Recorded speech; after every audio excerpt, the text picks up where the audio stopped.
In order for Israel to succeed the United States as a ruling state in the world, not only must the US economy collapse and the US dollar collapse, and when the US dollar collapses, it brings down the whole world of paper money with it. And if you don't believe me, just wait. Just wait. Not only must the United States collapse its economy and its money, but in addition, Israel has to wage a big war, which even non-Muslim political analysts are now anticipating. Huh? A big war. Even Jews now within Israel, I'm getting emails, even Jews within Israel, Jewish academics who are up in opposition to the Sharon government, they are now understanding that there's something big about to happen. And they're warning the world about it. Of course, it's too late now. Israel has to wage this big war, which is already planned long ago. And the territory of the state of Israel will dramatically expand.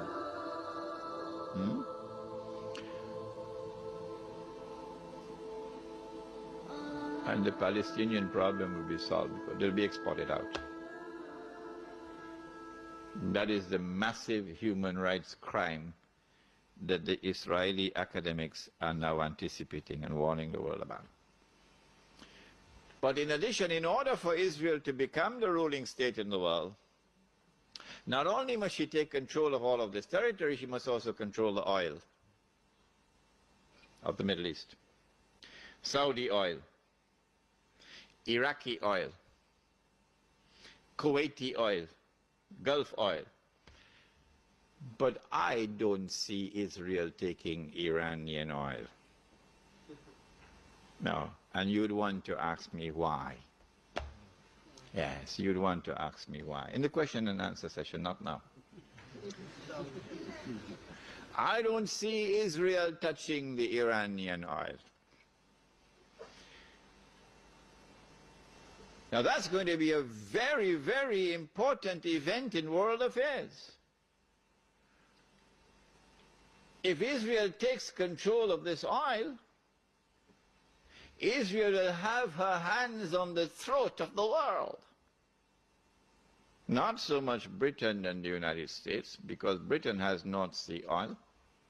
The United States has a lot of oil, sufficient to meet its domestic consumption. And so who is going to have Israel at their throats? The answer, Europe, Japan, and the rest of the world dependent upon Middle East oil, but particularly Europe and Japan. Which is why at this moment you will notice a lot of strange noises coming out of Europe in hostility to the United States. Because the Europeans are beginning to open their eyes and now beginning to slowly understand what we knew all along. Yes. But Israel has a PhD in deception, because it's Dajjal at the back of this, the mastermind. And Israel would not want to wage a big war and appear to the world naked, clearly, as an aggressor. No, that's not deception. Israel has to wage her big war and make it appear as though she was only defending herself. The only Muslim I know of who has had the capacity to be able to penetrate the deception that has been going on all these years, the only one I know of, was a man who never went to Al-Azhar University. No, he wasn't a sheikh. His name was Malcolm X. He's the only man I know of who had that eyes wish to see and clearly recognize the strategy and the deception. Read Malcolm X. How is Israel going to launch this big war and yet get away from being perceived by the whole of humanity as the aggressor, blatant aggression. You have to come with a good strategy. The strategy is this. Ariel Sharon goes into Masjid al-Aqsa with 1,000 Israeli military with him, with their shoes on, with the full knowledge that this calculated act of extreme provocation must have a response, a fiery response.